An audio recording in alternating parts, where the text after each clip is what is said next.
Жек Лондоны зохиол Саран хөндөй 23 дугаар хэсэг. Манай хоёр нар дөнгөж мандмагц үцгэлэнт сайхан Кармелийн хөндөй болон голын усыг орхиж уулсыг далайгаас зааглах дов толгойд дамжин урд зүгийг чиглэн явлаа. Замаар ус шалбаагтай хотгор гүдгэр ихтэйг нь харвал үүгээр хүн хар цөөн явдаг бололтой. Энэ зам бүр цаашаа балархаа болох янзтай шүү. Тахны мөрөл харагдана. Хайс хашааж үзэхдэггүй юм. Хөрсчин муутай газар биз. Хагалсан газар бараг алга, дам бэлчээр юм гэж би л хэлв. Модгүй нүцгэн дов толгойд тачирхан өвстэй харагдана. Хавцал гуугангад мод үзэгдэнэ. Холхон орших нэлээд өндөр толгойд бот бодрогнаар хожигджээ. Бот бодрогон дотор хээрийн бэсрэг чон зурсхийн алгуулж бас нэг удаад том гэгчийн мануул зам дээр нь зогсчхоод хэнэггүй ширтэн харж зайлах янзгүй байхад нь би л буугүй яваадаа амаа барьж атга хатсан шавар аваад шидвэл тэр нь мануулын яг толгой дээр бутран задрахад хумгүй зугтав. Нилээд хэдэн бээр зам туулахад саксон ихэд цангаж явлаа. Зам нь уруутсаар далайн төвшөнд бараг хурж нэг хавцал газраар гарахад би л усны ирэл хийх болов. Хавцал усан шүүрэх шахсан ойтон газар байх тул би л эхнэрээ эндээ амарч вэ гэж орхиод булга горих байгаа эсхийг үзэхээр яв. Хэдхэн минутын дараа би л "Хөөе, саксон, наашир, түргэл энд гайхалтай юм байна. Тун гайхалтай" гэжээ. Саксон бут бургасан дотор мөрөг сарг явсан нарийнхан чимээр уруудав. Далаа руу харсан хавцлын аманд хүрэх замын тэг дунд том өхөр чулуугаар бэхэлж татсан өндөр өргөст торон уцтай газар жижигхэн ялгаа байв. Тэнгисийн зүгээс ирсэн хүн л энд ийм булан байдгийг олж үзэхээс биш. Хэрэг аргийн хүнд үл үзэгдэнэ. Яагаад гэвэл гурван талаас нь мөргөцөг хатан хязаа хааж бас бот бодрох нь халахалжээ. Ялгаан өмнө зүгт хугас бээрийн хэртэй газар хад зөхөө эрвэн сэрвэ. Усны давлгаа тэдгэрийг мөргөж сүртэй дуу чимээ гаргаад эрэгт жижигхэн долгио болон номхорхажээ. Харин тэр эрвэн сэрвэн игэнсэн хад зөхөөний цаана хэсэг хатан хязаа далайд түрэн орсон агаад тэдгэрийг долгион лут хүчтэй дайран мөргөхөд хөөс сахарсан ус тэртээ дээр цойлон цацрана. Далайн дундаас байн цухалцах хад зөхөөд үе түмэн дун хорхой нялгцаар чулууг нь бүр харлуулжээ.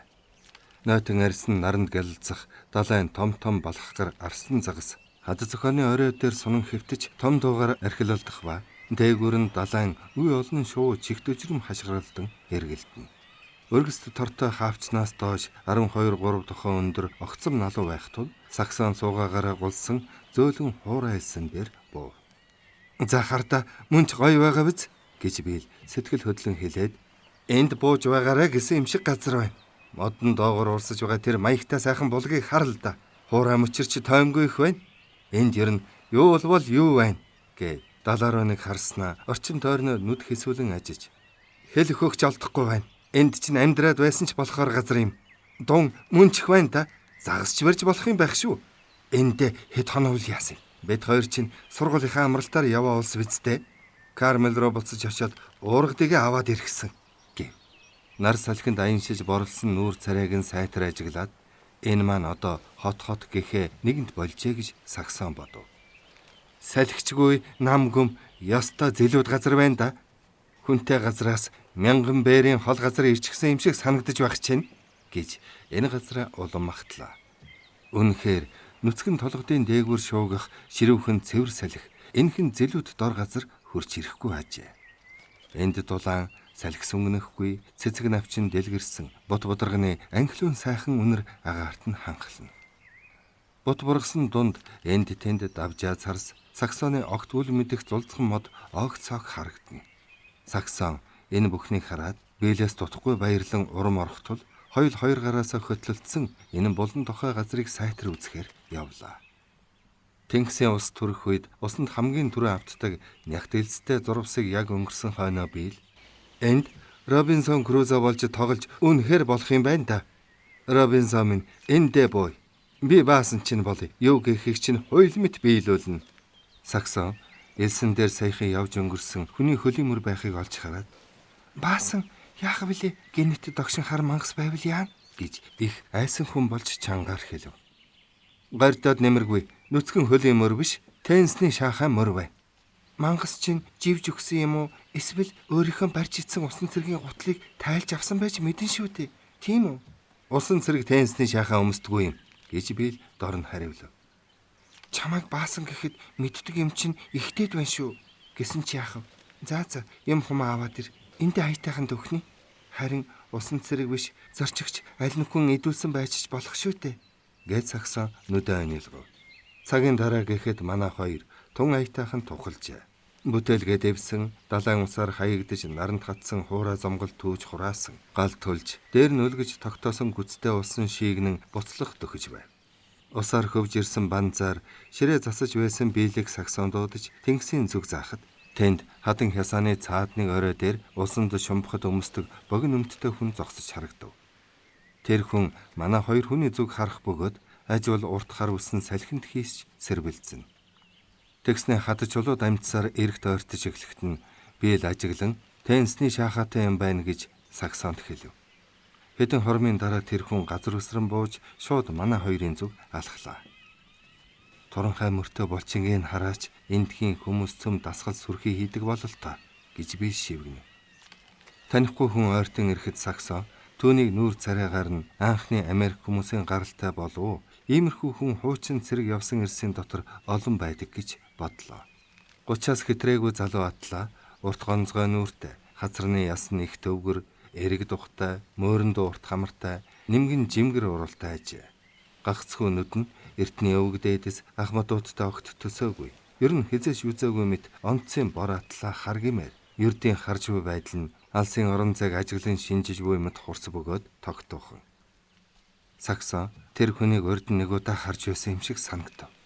Сайн байцгаана уу? Аятайхан төвхөнсөн байх шивдэ гэд тэр хүн хагас уут дуун газар хаяад барьсан юм маань ёрдол энэ ус саял татарч байна гэхэд Билл нэг юм амдаа бовтнаад их л гайхсан шинжтэй байснаа. Тантай ингэж тааралдах гэж байхгүй. Яасан сайхан хэрэг та сайн явж байна уу? Тантай хэзээ нэгэн цаг тааралдвал гарын заавал атгах гэж би ярьдаг байхгүй юу? Энд ингэж тааралдана гэж хэн бодох вэ? Гэлээ. Билл чин зүрхнээсээ баярлан инээж бүр хөгжин баясав. Хоёул гар гараас атгачгаад салахгүй байлаа. Тэр хүн Биллийг сонирхон ширтснээ Саксон руу та чинь юу гэлээ гэсэн байртай харав. Билл гарыг нь сэгсчин инээдэ барьж чадахгүй хохирсоор. Та уучлаарай. Үнэхээр инээд хүрээд ер болохгүй байна. Зарим шөнө би сэрчгээд таныг бодоод баахан инээж унтдаг юм. Саксон чи танихгүй байна гэж үү? Энд чи нөгөө дөрсгүй хүн чинь шүү дээ. За, найз минь бодвол чи зөндөөл гэтэл Саксон тэр хүнийг хаана үзснээ гинэт санав.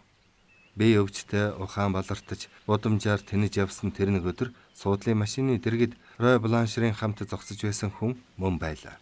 Тэгтэж гисэн түүнийг урд нь үдсэн байж. Визээ цэцэрлэгт тулсан тоосгочдын баярыг санаж байна уу? Явган уралдааныг би таныг хичнээн олон хүн дотроос ч танин Тимоти Макманусын хөл дагуур тайгаан шидэж визэл байтугай босож ямар ч цэцэрлэгт болж байгаагүй зодоон зохион үүсгэсэн тэр хүн чинь таа шүү дээ гэхэд үл таны хүн өөрөө ч гэсэн инээд алдан тажхинтал хөхөрч хөлөө сэлгэн хөдлөв. Тэгж далайн усанд хаягдсан нэг дүнзэн дээр сандалж суугаад та тэнд байсан хэрэг үү? Өөрөө бас үзсэн үү? Бүгдийг харсан хэрэг үү? Гэд Саксон руу хандаж та яасан гэв. Саксон толгой дөхөв. Хоёул инээдээ нэлээд дарсан хойно Билл дахин шалгааж "Гүй тэгэхэд та чухам яах гэж тэгсэн юм? Ямар хэрэгтэй гэж надад хэл л дээ. Би дотроо элдвэр боддог юм" гэхэд саатах нь "Би ч гэсэндээ яах гэж тэгсэн болоо гэж боддог. Та чинь Тимоти Макманусыг таньдгүй байсан биз дээ?" "Үгүй, урд нь ч таньдгүй байсан, хожимч танилцаагүй." "Тэгвэл та яах гэж тэгсэн юм?" гэж Биллийг шалгаахад нөгөө залуу инээд алдснаа царайгаа төв болгон "Нэр өөрөө ч мэддэггүй юм. Миний нэг ухаантай залуу найз шинжлэх ухааны сүрхий сайхан ном бичдэг юм. Тэр маань цахилгаан сенс рүү өндөг шийдвэл юу болдог бол үзэх юмсан гэдэл дандаа хорхотно.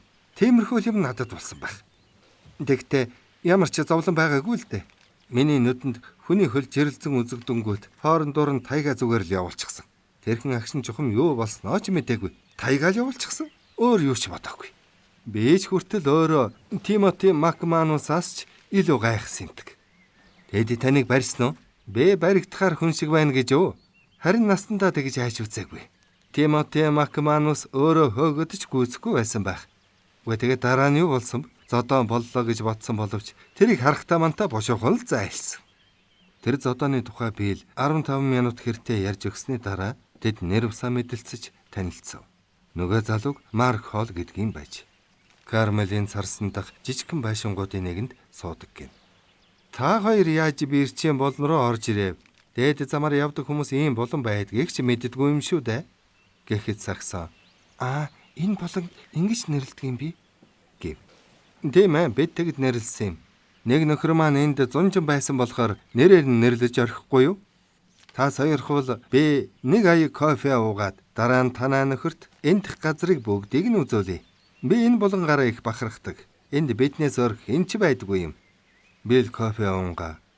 Та Мак Манусаас зүхтэж байж ийм булчинтай болсон биш үздэ гэхэд. Булчин хатуу байхад нь илэлт хийсний ачаар ийм болсон гэж тааваршгүй хариу хэлэхэд би л нэлээд гайхаж. Тийм үү. Харин энийг юутай холж иддэг юм бол гэхэд хоол энэ далдан хөхрөв. Одоо би та нарт үзүүлье.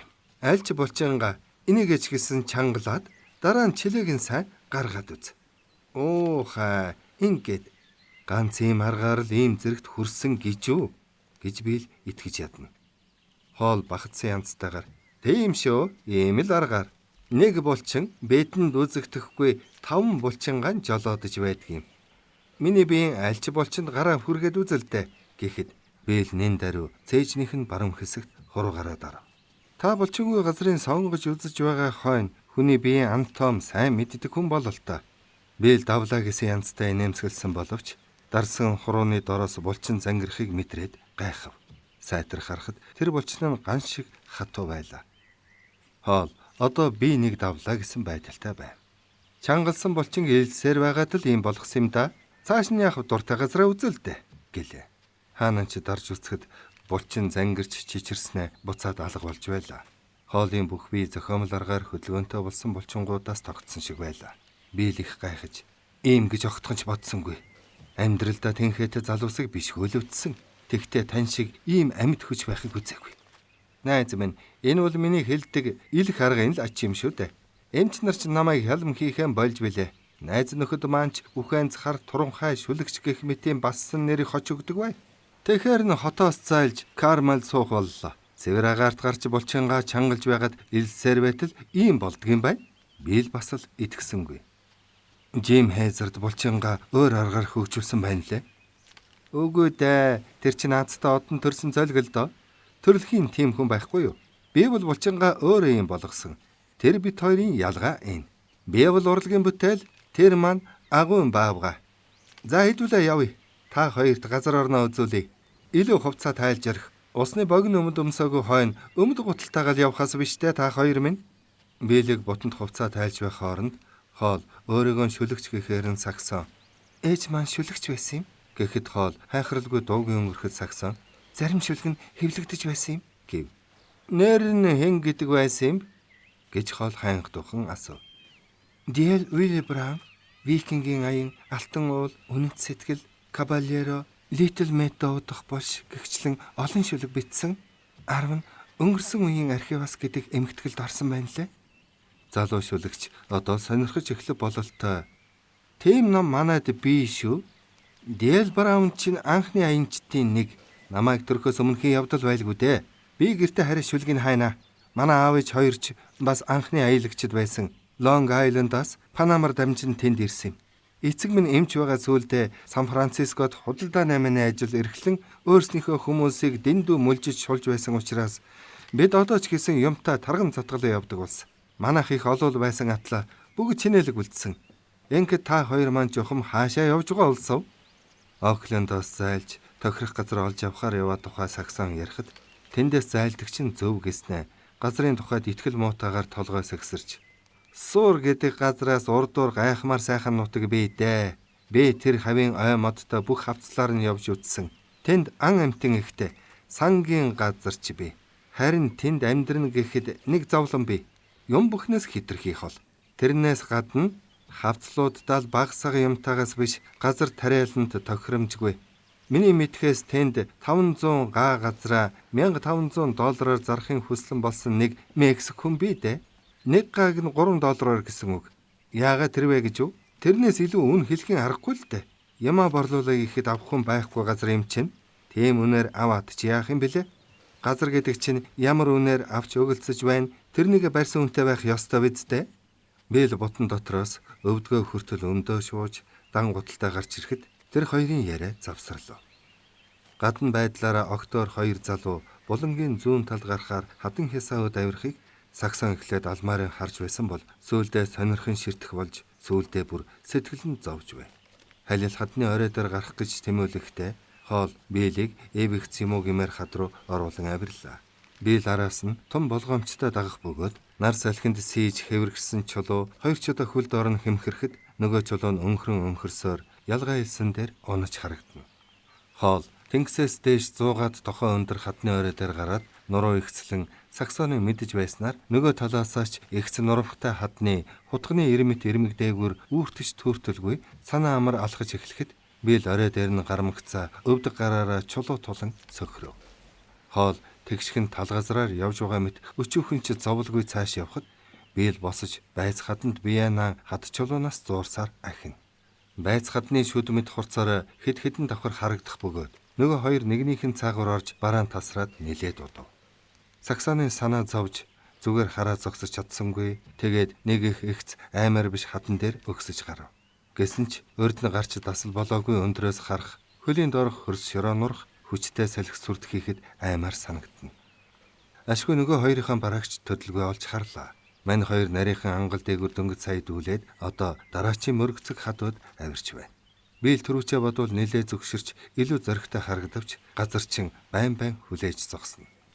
Зам нь улам бартаа ихтэй болж хан нь усанд шууд орших хэд хэдэн ангалаар гарахад хүчтэй орсох усны долгио ангалын ханыг дэлсэн мөргөөд захарсан усаараа тэр хоёрыг булхаж байв. Заримдаа гүнзгий нарийнхан ангалыг давахын тулд биеэ сунган гараа сарвайн үсэрч цаад талын элгэн хатанд алгаараа даран бууж хуруугаараа тас зууран биеэ татж аваад цааш явж байв. Тэр хоёр Халил хадны эцэст дөхөж очиод нэг ирмгийн цаагаар орж алга болсноо дахин харагдахдаа байц хадаа нэгэнд тойрч гүйцээд булангийнхаа талаас эргийн зүг буцаж байв. Тэнд зам нь бүр тасрах шиг болжээ. Ангаас ам шиг өргөн хавцлын эвэгц хадан хясаанууд нь тэнгэрөөд цоройлох мэт агаад угаас хөөс захарсан усан эргүүлгийн ёроолоос уламжилсан тул улангасан гал зурах мэт долгион арам хэдэн тохоо өндөрт гинэт цойлсноо. Нийл чулуу болон тахиралдж махиралдах замг дүүрэн хавхар хонгол руу дайран буухажээ. Хоёр залуу маань мөргөцөг хаднаас болгоомжтой зууралцсаар долгионы цацаргаа хүрч буудах газар нь очиод зогсов. Хоол доошоо нөгөө тал руу заахаар нь биэлд ямар нэгэн сони юм үзүүлэх гэж байна гэж Саксон бодтол огт өөр юм болжээ. Долгион ухсхийх зур хоол ганцхан хормын өмнө ус галзуу мэт оволцож байсан нарийнхан мөргөцөгдөр үсрэн гарч усны давлгаа дахин айсан учир тэндээс хааталгүй хурц ирэмгийн хурдан гэгч тойрон гараад айсуу давлгаанаас зүхтэн элгэн хатнаас гар хөлөөрөө зууралдан дээш мөлхлөө. Одоо биэл тэндээ ганцаараа үлджээ. Хоолоос яах заавар авах байтугай барааг нь алдах нь тэр. Саксон яандаа хэмээн сэтгэл ихэд төгшин ажиглаж байсан боловч хаднаас зуурсан хуруу нь өвдөх тул гараа арга буюу буулгав. Биэл тохиромжтой агшныг тааруулан үсрэхийг хоёр чудаа завдсан боловч зориг шантран ухарч дараа нь хоромхон зур ил гарсан мөргөцөг хад руу үсэрч булан руу нухсхийн хоолын хойноос мөлхөд давлгаа хинхтгээр нь татсан боловч хаман авч чадсангүй. Тэр хоёрыг асаасан түүдгийн дэргэд хурч хэрэгтэл Саксоны санаа сая ямарчээ. Биэл өөрийгөө голж байгаа нь харах царайнаас нь андашгүй байлаа. Анх удаа гэхэд та их сайн байна да. Ийм зугаалгаар би чадвараа сордог юм. Надтай хамт зориглон гарч байсан хүн цөөнгүй. Гэхдээ замынхаа хагасыг хөрвөө үгүй юу мохдог байсан юм. Би 10 удаа давтаж байж тэгж сүрхий өсрөхийг сурсан юм. Хүчит тамирчнаас өөр хүн чадахгүй. Би үнэндээ зүрх алдсан шүү. Таныг харахад янгэр шиг л авираад байдаг. Та лав уурлаж байсан байхаа. Харин одоо би сайн сурахыг бодно. Дасгалал хийх хэрэгтэй юм байна. Авирсан ч тойрсон ч эрэг рүүгээ буцахтаач хэн хэнээсээ төрүүлэхээ үзье гэж би таныг уриалж чадахгүйц болтлоо. Би эндээс явахгүй гэж биэл хор шарн хөдөлсөн янзтай хэлв. Хоол түүнийг зөвшөөрч гар барихтаа болж л байна. Харин би тантай Сан Францискод хизээ нэг уулзахдаа энэ булан нэрэмжит болгосон би ирчтэй танилцуулнаа. Би ирч дуу томоогоо барих гэж явчаагүй үедээ цагт 40 бээр хурдтай салхи гаргахыг анаж байгаад ийм сайхан салхи гармагц тэнгэр баганцсан өндөр байшингийн нөмөр талаас шүү. Хэрсэг дамжин авирч барьцаа алдвал шууд явган хүний зам дээр буух гэдэг дуртай илбэ хийдэг хүн. Намайг ингэж гэж нэг удаа хэлсэн юмдаг. Та тэгээд яасан? гэж Бэл яаран сонирхов. Бэлтгэл хийхгүй бол би яаж чадах вэ? Тэгээд бүхэл 7 хоног нүцгэн дасгал хийж байгаад дараа нь мөрий тавиад $20 авчихсан юмдаг. Далайн ус нэгэнт татарч дум барих боломж гарав. Саксон тэр хоёрыг дагаж байц хатан нурууны араар явж байв. Барьсан дунгийн өдөр морьтой хүн ирж Кармелд аваачих болохоор хоол хэд хэдэн уут дум барих ёстой байж. Уутнуудаа дүүргээд гурвал хонхор хотхор бүхнээр ирж хайсных сувдны 3 дун олж, харин Саксон хавцныхын завсраас нэг сувд олжээ. Хоол Абилон буюу далайн чих гэгчийн махыг боловсруулж иддэг нууцыг тэр хоёрт хэлж өгөв.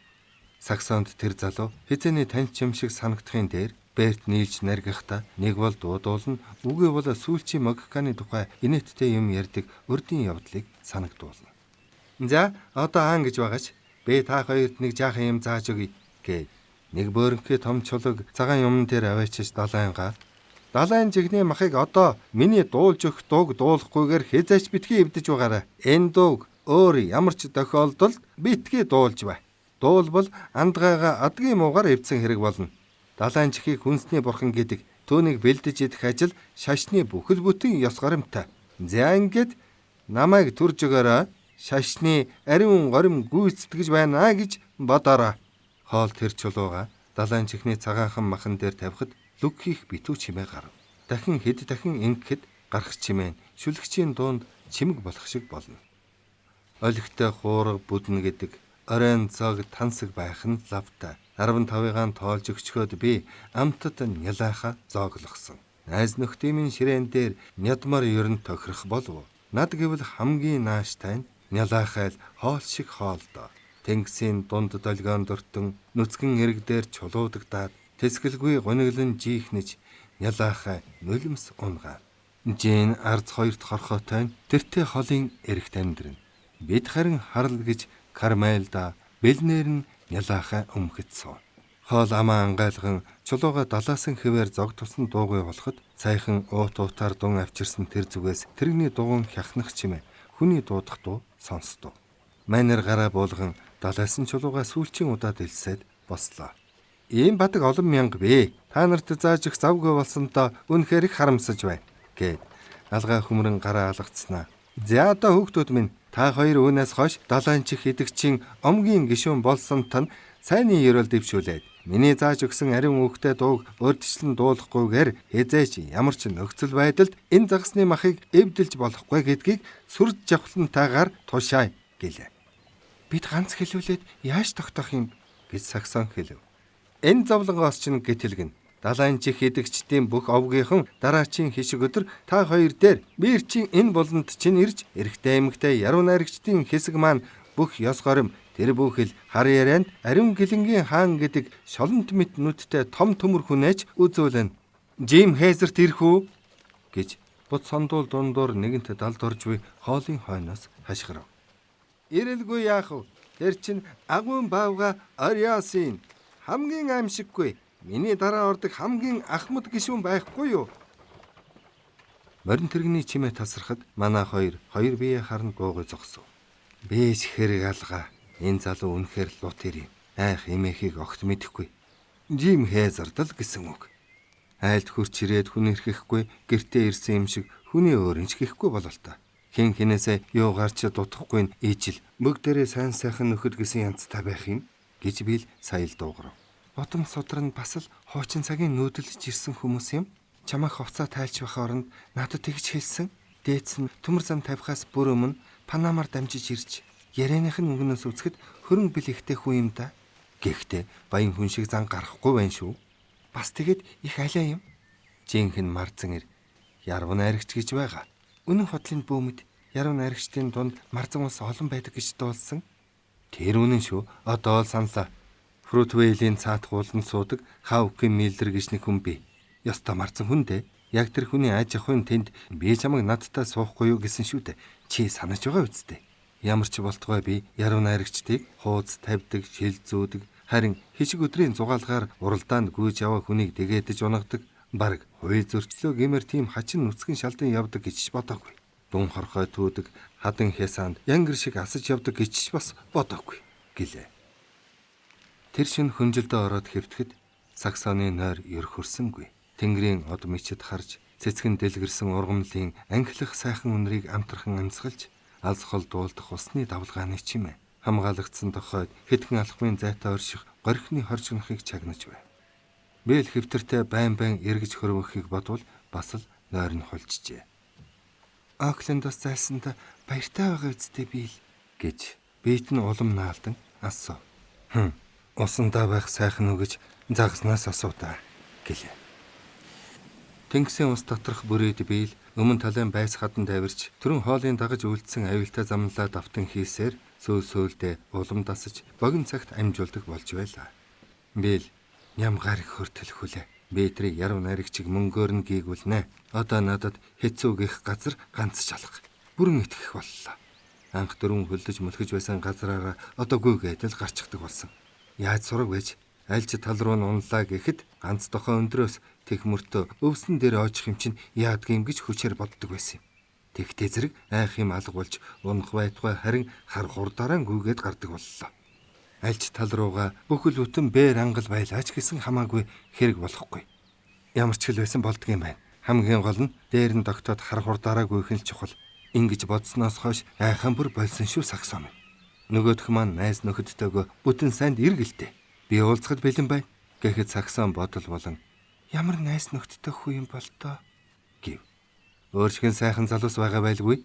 Хүнийг нөхрөөр нь шинж гэсэн үг байдгийн. Айлын чих цан гарахгүй биз харж л байгаарай. Хоол аж ахуйдаа буцаж ирсэн нэг Мексик адуучнаар тэр хоёрт загсны дэгээ усан цэлэгтээ өмсдөг хувцас явуулсан байв. Бил Саксон хоёр адуучнаас сангийн газрын тухай бас хэсэг газар хэрхэн авч болох тухай сонсчээ. 7 хоног нэг мэдхнээ өнгөрсөн байлаа. Саксон орой нар шинхийг харах бүрдээ туйлын их баярлан гүнээс хүрс алддаг байв. Өглөө босох бүр бас нэг үлзийт өдөр эхэлж байг манай хоёр баясгалантай цовоолог инээдэр ухтан мэндэлж байв. Тэг ингэн гэж урьдаас бодож төлөвлөх хэрэгцээ байгаагүй болохоор загсанд дэгээ хаях, дун, далайн чих барих, дуртай цагтаа хад зохиогоор авиран мацах зэргээр өдрийг барна. Далайн чихний мах бэлдэж идэхдээ туйлын дуртай болжээ. Саксоны зохиосон цагаан шүлгийг уншиж зохих ёс горимыг гүйцэтгэж байв. Бил жаргалын дээдэг эдэснийх би энэ хизээнээс илүү эрүүл чирэг байгааг Саксон ажиллаа. Харин өөрөө бол танхилхан охин явсан цагаасаа хойш хизээч юм цогж авахаа орж хацар нүүр нь улаа бутарч байгаагүй толдсон толдоогүй аяндаа мэдж байв. Амьдралдаа баяр цэнгэл гихчийг анх удаагаа л энд үзэж байна. Чи бид хоёр сууснасаа хойш баяр цэнгэл юр хамсаагүй билээ.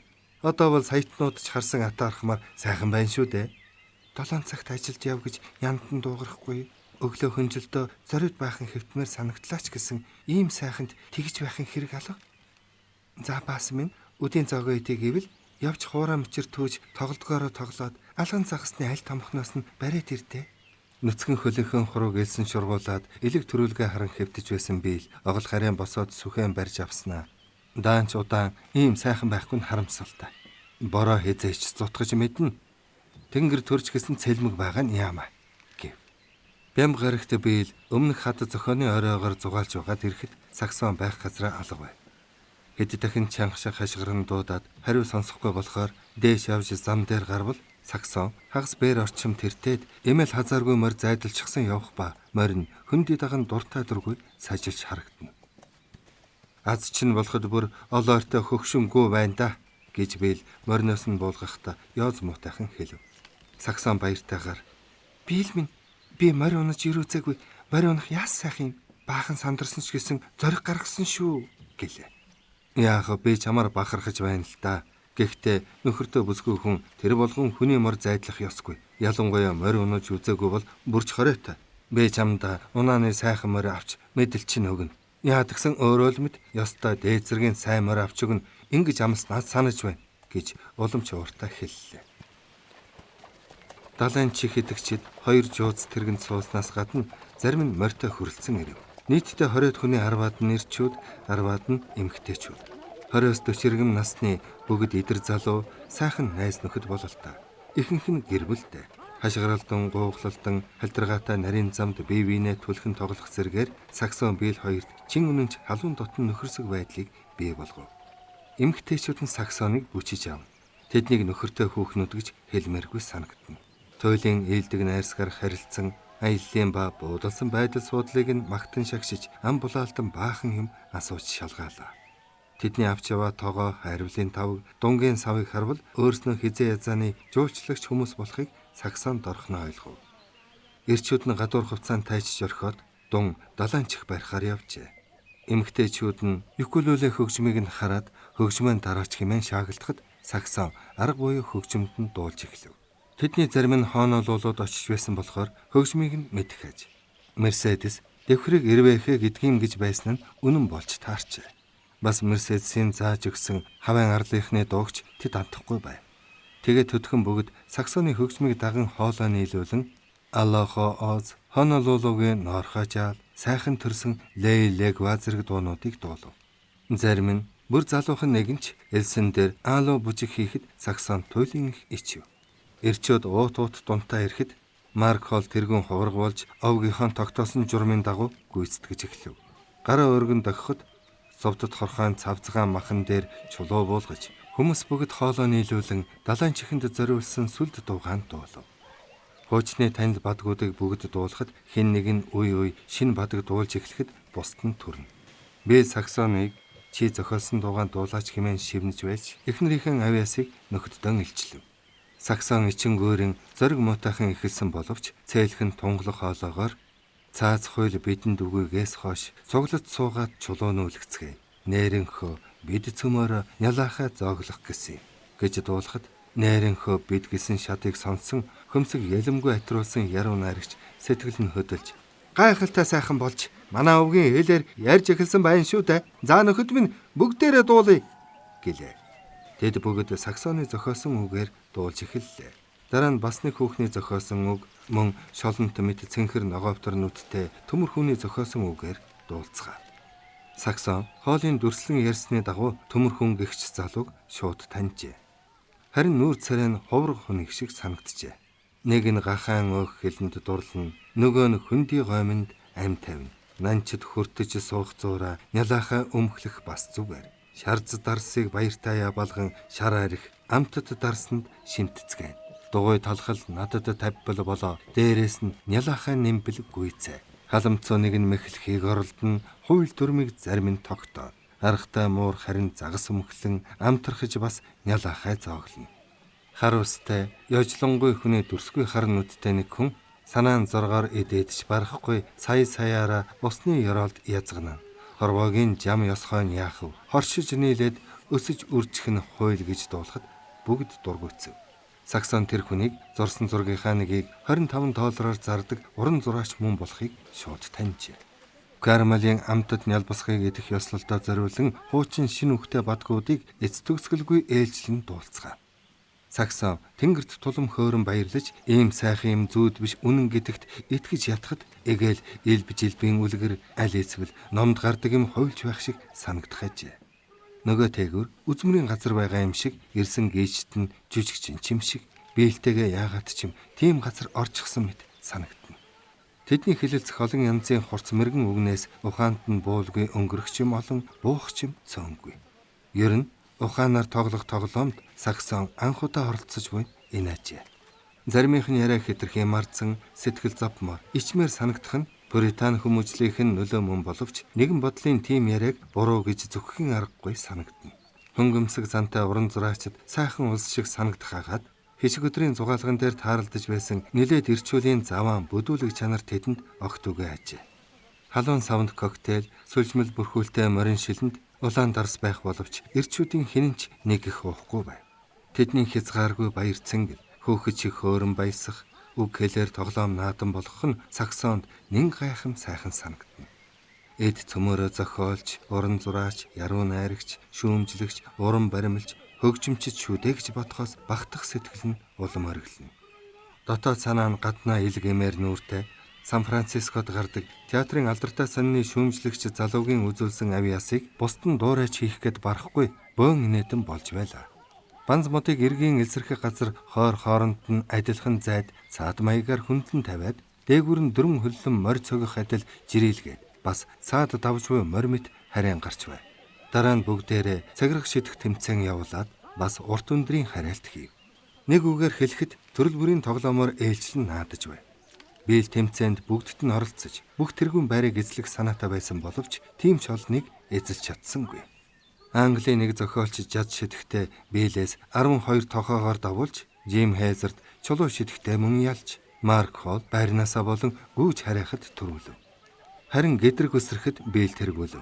Жин ихтэй боловч нуруу биеийн булчингийн өсөлт сайтаадаа тийхүү тэргүүн байр эзэлсэн боловч Марк Холлын дүү гэж өсгөлүүн том биетэй морь унахта эр хүний өмсдөх хувцас өмссөн өмнөд Амазонк залуу хүүхэн энэтхэг барилдаанд түүний 3 удаа сэрэн дунгуйгаар унгаж шившгийн тарив. Тантай үзэлцэхэд тамтагтай үлдэж болох юм байна. Нүдэрмхийн зур 2 давж чадах юм байна гэд төмөрхөн инээд алдав. Түүний нэрийг Пит Бидо гэдэг аж. Билл түүнтэй үзэлцээд хочин нэрэндээ аргагүй л таарсан хүн байна гэж итгэжээ.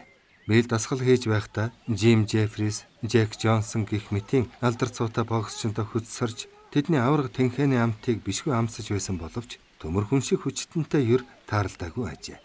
Билл байдгаараа чармаагаад дийлэлгүй 2 удаа цэвэр даруулжээ. Та даага нэгж бол би Билли авчирсан.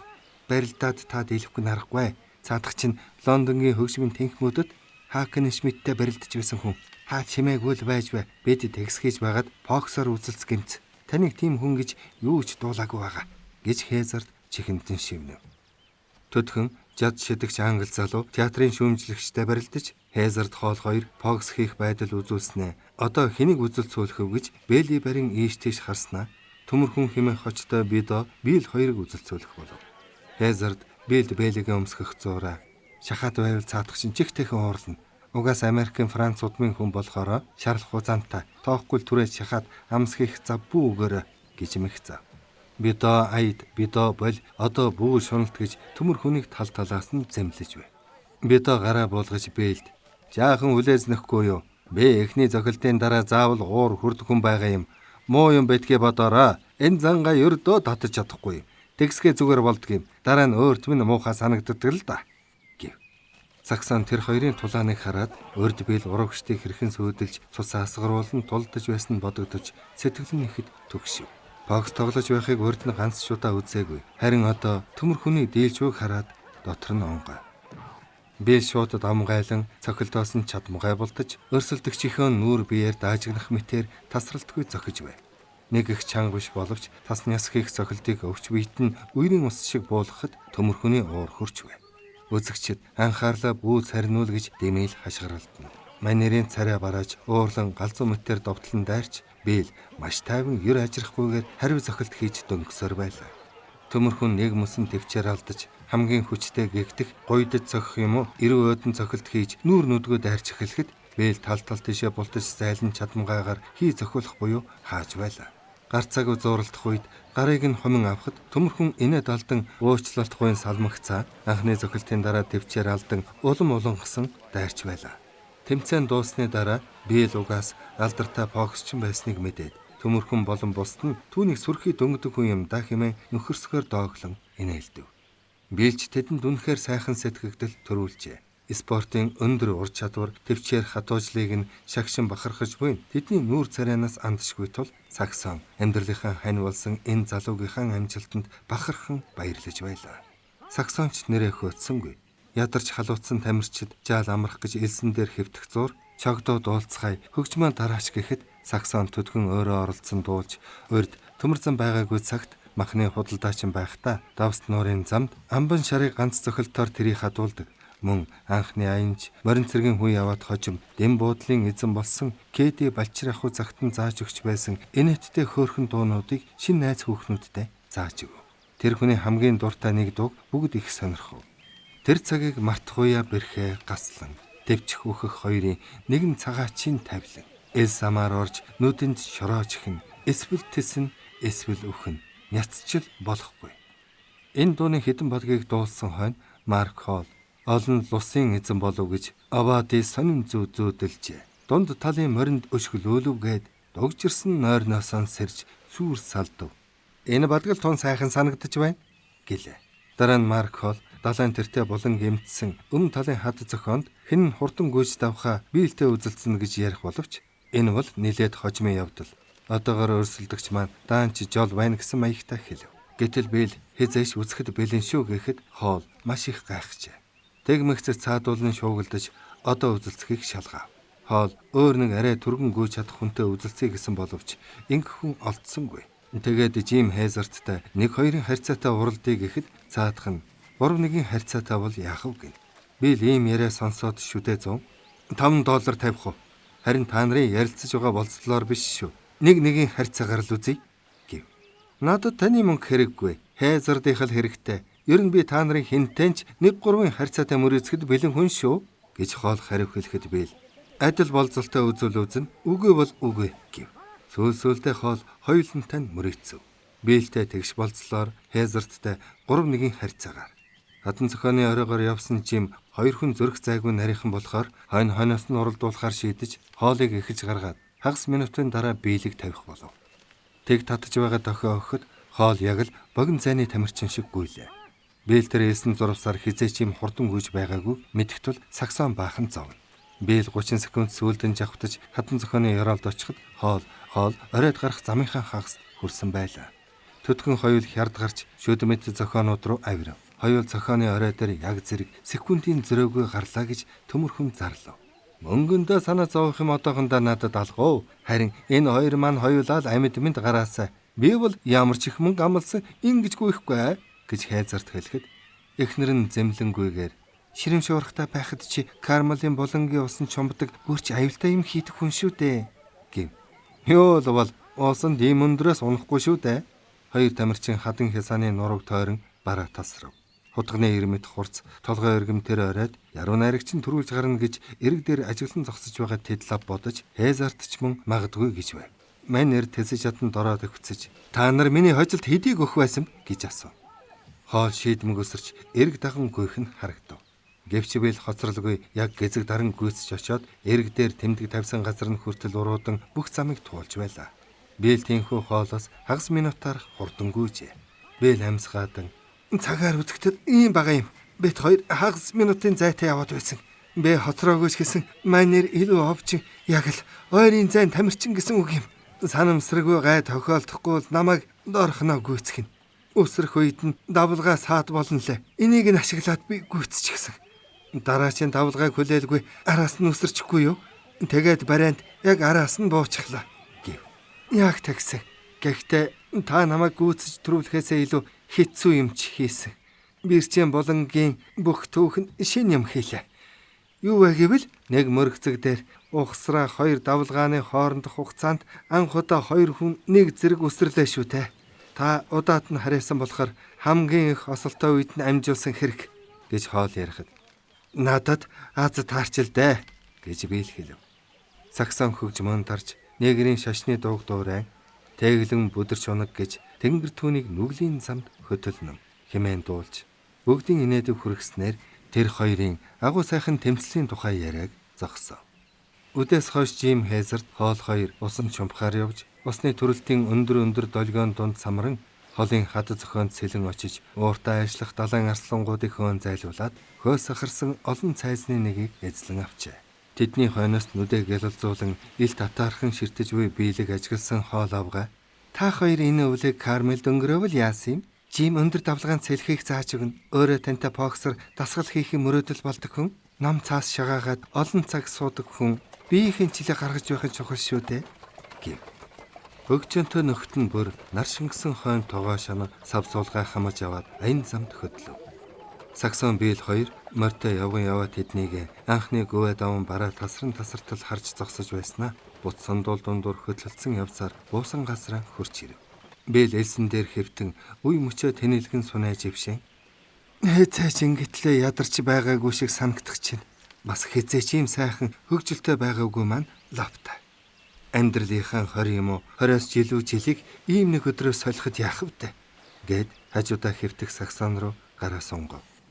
Чамаараа би мөн ч их бахархлаа шүү. Чинийхээ яаж бокс тоглодгийг өнөөдөр л үзлээ. Ер нь ямар юм байдгийг төсөөлөхгүй явж чи төмөр хүнийг эрхэндээ оруулчихад байсан ч ширүүн тогшин загнаагүй. Цаатуул чин чамаа хараад ёстой гайхаж бахархаж байсан шүү. Чийчгээс их сайхан харагдсан. Хүн бүхэн таалагдсан. Юкулелегээ дагаад дуулахдаа хинээс ч илүү сайхан дуулсан. Саксон би худал хэлээгүй. Бүсгүйчл бүгд таалсан. Энд чинь их учиртай шүү. Тиймээс манай хоёр тэр нөхдийн дотор ороод ийм амжилт үзүүлсэндээ их л баяр баясгалантай байлаа. Хоолгүй өнгөрсөн үеийн архивыг үзээд ээжийг минь жинхэнэ яруу найрагч гэсэн илчилгүй эрэм талыг ямар гайхалтай сайхан хүмүүс туулж байж вэ гэсэн шүү. Тэгээд бас миний огт дуулж мдээгүй олон хүн олон үйл явдлын тухай ярьсан. Little Meadow-гийн тэнд басан тулдааны тухай гарсан бүх юмыг уншсан хүн шиг байна. Гэртээ тийм ном би та хоёрыг Кармалд буцаж ирэхэд тэр намаа үзүүлнэ гэсэн. Чи бид хоёрыг буцаж ирээсэ гэж үнэхээр хүсэж байгаа хүндээ сангийн хэсэгхэн газартаа нэг хүн байдаг гин. Тэр үндэ захиа өгүүлсэн. Борооны улирал эхэлж ихвэл тэднийд байж болох юм байна. Их чухал шүү. Тэгээд ер нь хоол хэлэхдээ тэр хүнд нэг овоохоо байдаг. Өөрөө байшингаа барьж дуустал тэндээ сууж байсан гин. Одоо тэнд төмөрхөн сууж байгаа. Гэвч мөд хувраг болоод католикийн коллежид очих юм гин. Хоол бит хоёрыг тэр байранд хэдий л бол төдий хугацаагаар сууж болно гэсэн. Бас намайг төмөрхөн шиг амзууж болно шүү гэсэн. Харин ямар ажил хийлгэх вэ гэсэн чинь хоол бүр зовж тогтмол ажил биш байх шүү. Гэхдээ бид зохицуулна гэх юм. Төмс тарихтаа надаар туслуулна гэсэн. Төлөө хагалуулахгүй. Энэ бол миний мэрэгшил гэж их ууртай хэлсэн. Тэр ажлаа өөрөө л хийн. Хүнээр хийлэхгүй гэж харамлаж байгаа болол та. Хоол авгаа надад яг ингэж ярьсан шүү.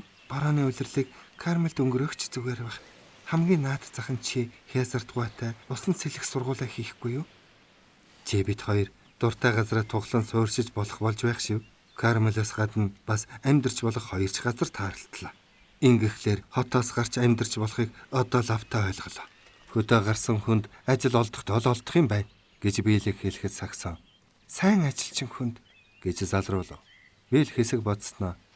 Чиний хэлдэг зөв байх. Гэхдээ хөдөө тэний хүнд ч гэсэн амь зуухад хотоос дээр юм да гэв. Хорвоод ийм алс байдаг гэж зүудлээч үгүй шүү. Бүр гайхмаар юм гэж сагсан бодлогошрон хэллээ. Гайхалтай нь юу байх вэ? Баян бөгөөд яруу найрагч хүн. Тэгээд бас Ирландын наадам дээр уралдаж байсан хүнийг хөлдөөд унахчихдаг. Тийм юм хийдэг хүн өөртөөгөө ажилтар хүмүүстэй найзлана. Аль эсвэл бүгдийг өөрийнхөө үзэлд оруулчихсан хэрэг. Дүүг нь харахгүй юу? Далайн арслан унах нь л дутуу юм шиг байгаа биз? Ноцолдож байх нь хараа бицтэй. Яг л энэтхэг барилдааны төлөө төрсөн хүн шиг. Эхнэр нь бас хачин сайхан хүн байгаа биз? Гэж би л бодсноо хэлв. Тэр хоёр дулаан элсэн дээр хэсэг дуугүй хэвдэж байснаа би л гүнзгий их юм бололтой. Сагсон би амьдралдаа кинонд дахин ганц ч удаа гарахгүй байсан ч надад хамаагүй. Би тоохгүй гэлээ. 23 дугаар хэсэг төгсөв.